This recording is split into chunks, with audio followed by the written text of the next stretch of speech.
Hello hello दोस्तों, आज आपण पाहणार आहोत क्लास 8चा लेसन नंबर 14 कंपाऊंड इंटरेस्ट. आता तुम्ही प्रिव्हियस इयर म्हणजे क्लास 7मध्ये सिंपल इंटरेस्ट पाहिलेला होता. लेसन पाहिलेला होता. तर ते सिंपल इंटरेस्टमध्ये तुम्हाला एक फॉर्म्युला केलेला होता सिंपल इंटरेस्टचा. तो काय होता? PNR divide by 100. ठीक आहे. तर इथे पी म्हणजे काय होतं? प्रिन्सिपल. एन म्हणजे काय होतं? Number of years. आणि आर काय होतं? Rate of interest. ठीक आहे. हा अगदी सिंपल फॉर्म्युला होता. मग इथे आता सिंपल इंटरेस्ट आणि कंपाऊंड इंटरेस्ट ह्या दोन्हीमध्ये पण एक कॉमन वर्ड आहे, इंटरेस्ट. मग इंटरेस्ट म्हणजे काय? तर इंटरेस्ट म्हणजे काय? तर हे तुम्हाला पहिले कळले पाहिजे. म्हणजे what is mean by interest. तुम्हाला तुमच्या बुकमध्ये एक डेफिनेशन दिली आहे की a person takes a loan from institute like bank और पतपेढी with fix rate of interest. After stipulated time he repays the loan with some more money. The additional money paid is called interest. Page number 43 मध्ये आहे हे definition. तर हे आपण last year interest म्हणजे पण काय ते पाहिलेलं आहे. मग आता एखादा व्यक्ती आहे, एखादा पर्सन आहे, त्याने समजा बँककडून लोन घेतलं आहे एका फिक्स रेट ऑफ इंटरेस्टवर. तर त्याला ती अमाऊंट बँक तर असेच कोणाला पण पैसे नाही देणार, बरोबर आहे. तर तुम्हाला ते काहीतरी त्यांचा बेनिफिट पण पाहणार. मग ते बेनिफिट पाहणार म्हणजे काय करणार? तर तुम्हाला एक ठराविक म्हणजे बँकच असं नाही किंवा कधी तुम्ही बघा पूर्वीच्या काळात सावकार लोक आपल्याला लोन द्यायचे, म्हणजे गरीब लोकांना किंवा शेतकरी लोकांना लोन द्यायचे. तर ते कसे द्यायचे? तर एक ठराविक अमाऊंट समजा त्यांनी दिली एखाद्या व्यक्तीला, तर त्या अमाऊंटवर त्यांनी ते यूज केले, त्यासाठी थोडे पैसे रीपे करावे लागायचे, रिटर्नमध्ये द्यावे लागायचे. आता समजा इथे मी एक्झाम्पल म्हणून घेते की मला कोणीतरी सपोज किंवा बँकेनेच 10,000 अमाऊंट दिली यूज करण्यासाठी, वापरण्यासाठी, कोणत्याही कामासाठी. म्हणजे माझं पर्सनल कोणतं काम असेल त्यासाठी मी ते 10,000 बँकेकडून घेतले. तर जेव्हा मी ते 10,000 घेत आहे तर ते बँक मला सांगणार की तुम्हाला आम्ही ही 10,000 देतो अमाऊंट 1 वर्षासाठी. ठीक आहे. म्हणजे इथे काय झालं? नंबर ऑफ इयर्स किती मिळाले मला? 1 वर्ष म्हणजे 1 इयर. एका ठराविक अमाऊंटसाठी रेट ऑफ इंटरेस्टसाठी म्हणजे किती? Suppose 10%, 5%, what ever. तर लोनचं रेट ऑफ इंटरेस्ट शक्यतो जास्तच असतं. जेव्हा आपण फिक्स डिपॉझिट बँकेकडे पैसे ठेवतो तेव्हा ते रिटर्नमध्ये कमी मिळतात फिक्स डिपॉझिटवर, पण लोनमध्ये शक्यतो रेट ऑफ इंटरेस्ट शक्यतो जास्त असतो. तर मग मला त्यांनी दिले 10%. म्हणजे मला बँकनी काय सांगितलं? आम्ही तुम्हाला 10,000 देतोय. ठीक आहे. त्या 10,000 तुम्हाला त्या प्रिन्सिपलवर 10% अमाऊंट एक्स्ट्रा पे करावी लागणार आफ्टर 1 इयर. विदिन 1 इयर किंवा after 1 year you have to pay extra money on that 10,000. Okay. मग आता ती एक्स्ट्रा मनी किती असणार आहे? तर 10,000 into 1 year into 10 divide by 100. Okay. तर इथे मला सिंपल इंटरेस्टचा जो आपण फॉर्म्युला पाहिला होता त्याप्रमाणे 0ला 0 कॅन्सल झाले. न्यूमरेटर आणि डिनॉमिनेटर फॉर्म पाहायचा आणि नेहमी आपण न्यूमरेटरला आणि डिनॉमिनेटरमध्येच डिव्हिजन फॉर्म करत असतो. कधीच न्यूमरेटर डिनॉमिनेटर 0 कट होत नाही किंवा डिव्हिजन होत नाही. हे नेहमी लक्षात ठेवा. कारण की कधी तुम्ही मुलं काय करता की न्यूमरेटरला जर कन्सेप्ट क्लिअर नसेल तर डिव्हिजन करायला जातात. तसं नाही, फक्त मल्टिप्लिकेशन न्यूमरेटरमध्ये होतं.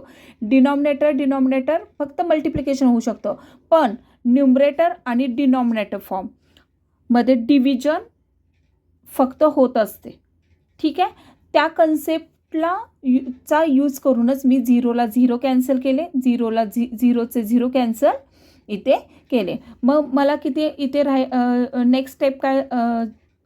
नेक्स्ट स्टेप काय आली माझी? 100 into 10. Therefore as simple interest is equal to 1,000. म्हणजे मी बँकेला किती रीपे करणार आहे? 10,000 वर after 1 year 1,000 means I have to pay simple interest is equal to 11,000 after 1 year to the bank. Okay, म्हणजेच इथे इंटरेस्टचा मीनिंग काय झाला, you have to pay additional money to the bank. Okay, interest म्हणजे काय की तुम्ही एका ठराविक किंवा ठराविक अमाऊंटवर एक्स्ट्रा पैसे, ते पैसे तुम्ही यूज केल्यामुळे, ती अमाऊंट यूज केल्यामुळे एक वर्षासाठी तुम्ही ते रीपे करतात. ठीक आहे, मग इंटरेस्ट हा कन्सेप्ट क्लिअर झाला तुम्हाला की कोणाकडून तरी आपण ते बॉरो करायचे पैसे, मनी किंवा पैसे, आणि त्याच्यावर एक्स्ट्रा पैसे त्यांना रिटर्नमध्ये द्यायचे, कारण की त्यांनी ते आपल्याला वापरायसाठी दिलेले असतात, यूज करण्यासाठी दिलेले असतात म्हणून. ठीक आहे, मग आता हे सिम्पल इंटरेस्ट झालं. आता कंपाऊंड इंटरेस्ट म्हणजे काय, एक्झॅक्ट कंपाऊंड इंटरेस्ट म्हणजे काय असतं, तर कंपाऊंड इंटरेस्टचं जसं हा सिम्पल इंटरेस्टचा फॉर्म्युला आहे तसंच सेम कंपाऊंड इंटरेस्टमध्ये amount is equal to principal into bracket 1 + R/100 raise to n. ठीक आहे, जसं तुम्ही सिम्पल इंटरेस्ट कॅल्क्युलेट जस्ट केला, एक एक्झाम्पल पाहिलं तुम्ही आत्ता, सिम्पल एक्झाम्पल की 10,000 अमाऊंट बँकेने लोन म्हणून दिले आहे, तुम्ही त्याचे रीपे किती केले, एक्स्ट्रा 1,000 ऑन दॅट. ठीक आहे, सेम तसेच इथे ए म्हणजे काय असणार आहे, तुमचं अमाऊंट असणार आहे. ठीक आहे, पी म्हणजे काय असणार आहे, principal plus 1 rate of interest.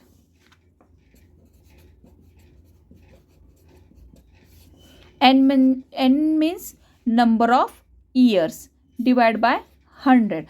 आता रेट ऑफ इंटरेस्ट इथे आपण पर ॲनमसाठी कॅल्क्युलेट करणार आहोत. ठीक आहे, तर मी आता इथे एक एक्झाम्पल घेते. इथे आपण कंपाऊंड इंटरेस्टचे एक्झाम्पल पाहणार आहोत, जे तुमच्या क्लास 8च्या बुकमध्ये सॉल्व एक्झाम्पल म्हणून आहे, पेज नंबर 44वर.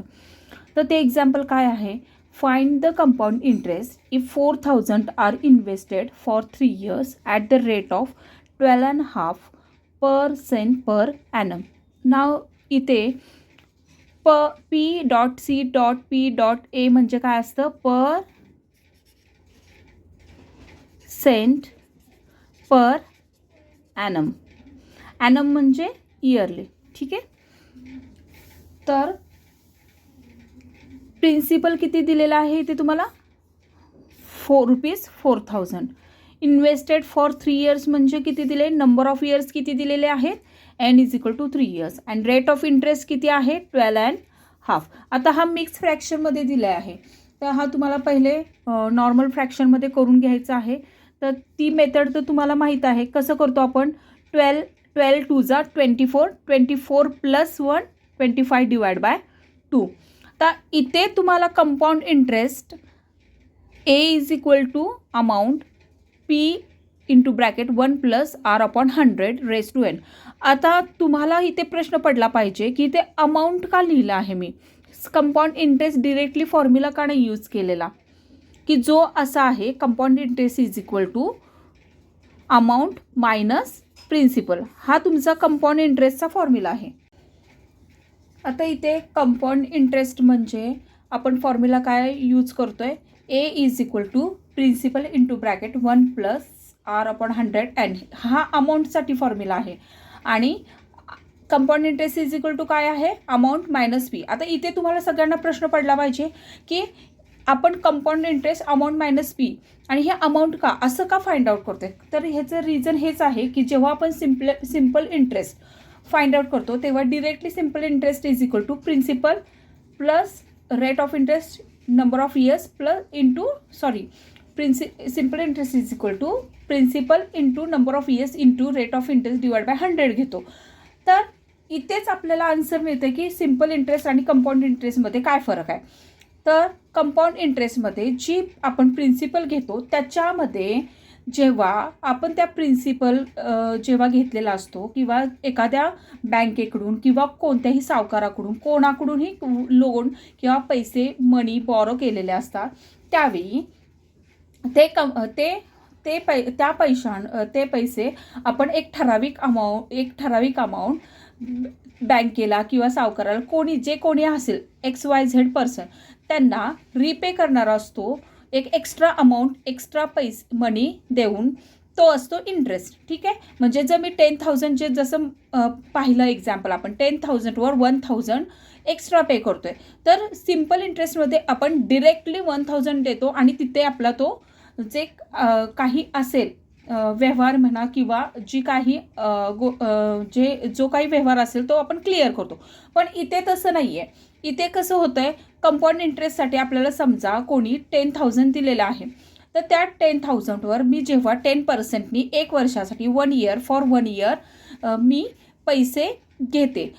पण काही कारणामुळे because of some reason I am not able to repay that money to that person after 1 year, I have to pay 11,000 to that person. Okay, मला 11,000 त्या ज्या कोणी एक पर्सन असेल त्याला रिपे करायचं आहे, पण मी काही कारणामुळे ते रिपे करू नाही शकलेली.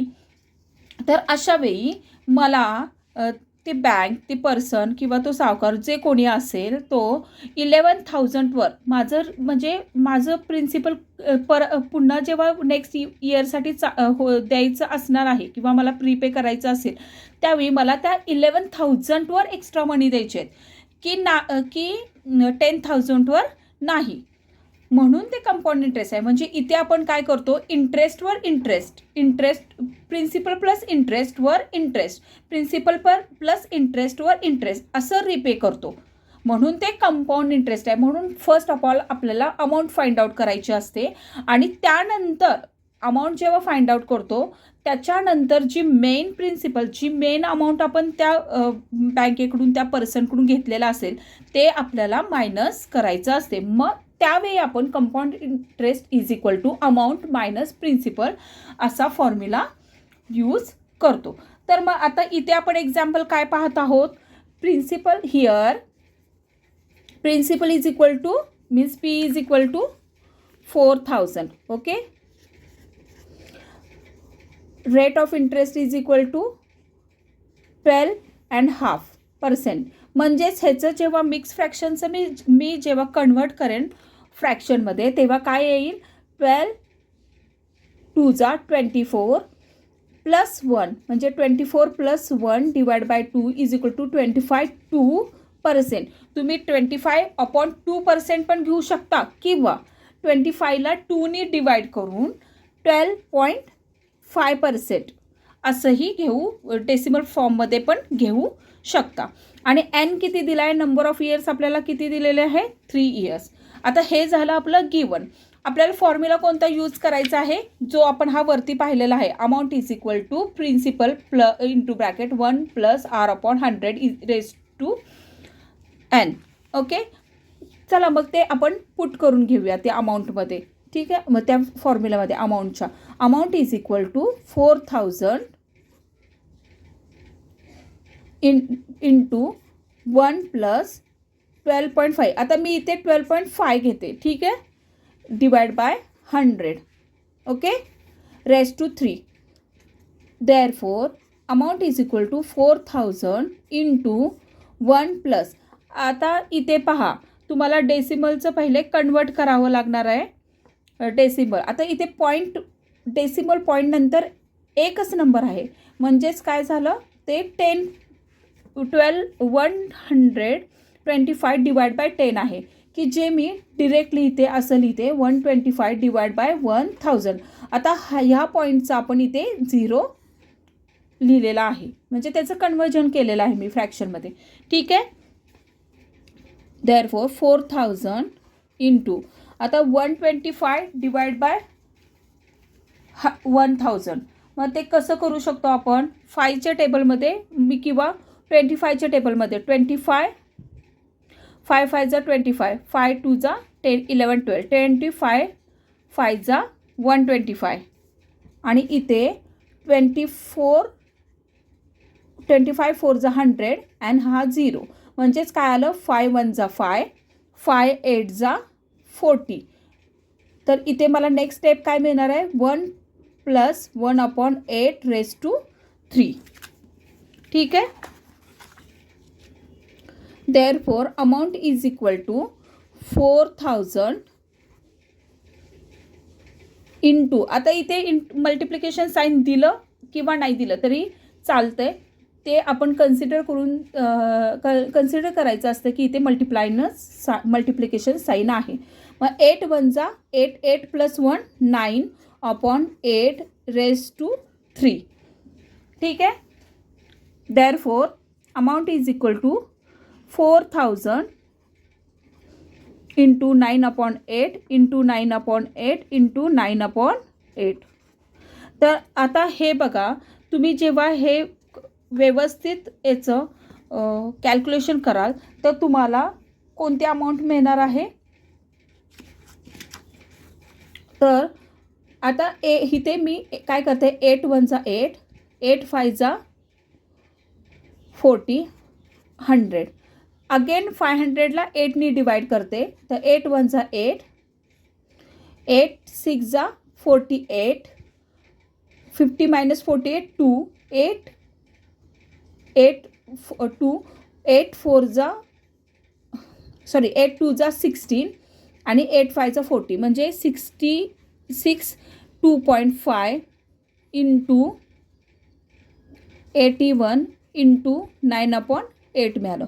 जेव्हा तुम्ही हे सगळं व्यवस्थित कॅल्क्युलेशन कराल, आता ह्या लेसनमध्ये कॅल्क्युलेशन हा पार्ट खूप महत्त्वाचा आहे, कारण की हा लेसन तसं पाहायला गेला तर खूप इझी आहे. फक्त फॉर्म्युला आपल्याला यूज करायचे आणि कन्सेप्ट क्लिअर असायला हवा. इंटरेस्ट म्हणजे काय आणि कंपाऊंड इंटरेस्ट म्हणजे इंटरेस्ट आपण नक्की कशावर पे करतो. पण सगळ्यात महत्त्वाची गोष्ट यामध्ये तुमचं कॅल्क्युलेशन, तुम्ही कॅल्क्युलेशन कसं करताय, डिव्हिजन मल्टिप्लिकेशन, हे खूप महत्त्वाचं आहे आणि ते फक्त प्रॅक्टिसनेच येऊ शकतं. तर आता मग ते कसं तुम्ही प्रॅक्टिस करणार. तर जेव्हा तुम्ही एखादं एक्झाम्पल सॉल्व करता किंवा स्कूलमध्ये किंवा तुम्ही आत्ता माझा व्हिडिओ पाहताय तसं जेव्हा व्हिडिओ पाहाल किंवा स्कूलमध्ये टीचर तुम्हाला टीच करेल, त्यावेळी तुम्ही रोज किंवा जेव्हा हा लेसन किंवा कोणताही मॅथ्सचा एक लेसन जेव्हा तुम्ही सोडवत म्हणजे एक्झाम्पल करत असतात, तर शक्यतो तुम्ही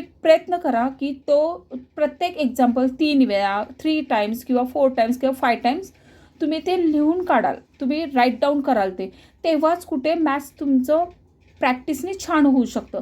कारण की अचानक तुम्ही एखादं एक्झाम्पल घ्याल आणि पटकन येईल असं रेअरली होतं. ह्या गोष्टी फक्त प्रॅक्टिसनेच तुम्ही व्यवस्थित करू शकता. तर तुम्हाला अमाऊंट इज इक्वल टू किती मिळते 5695.31 रुपीज. ठीक आहे. आता ही जी अमाऊंट मिळाली आहे ती तुम्हाला compound interest is equal to amount minus principal करून काढायचे आहे. तेव्हा तुम्हाला कंपाऊंड इंटरेस्ट किती मिळणार आहे 1695.31. ठीक आहे. आता हे जे कॅल्क्युलेशन्स आहेत, आता हे एक्झाम्पल आहे म्हणून मी कॅल्क्युलेशन एवढे डीपमध्ये दाखवत नाही आहे. पण जेव्हा मी तुमचा एक्सरसाइज प्रॅक्टिस सेट 14.1 स्टार्ट करेन, त्यामध्ये प्रत्येक एक्झाम्पलमध्ये मी तुम्हाला हे एकदम डिटेलमध्ये कॅल्क्युलेशन कसे करायचे ते सॉल्व करून दाखवणार आहे.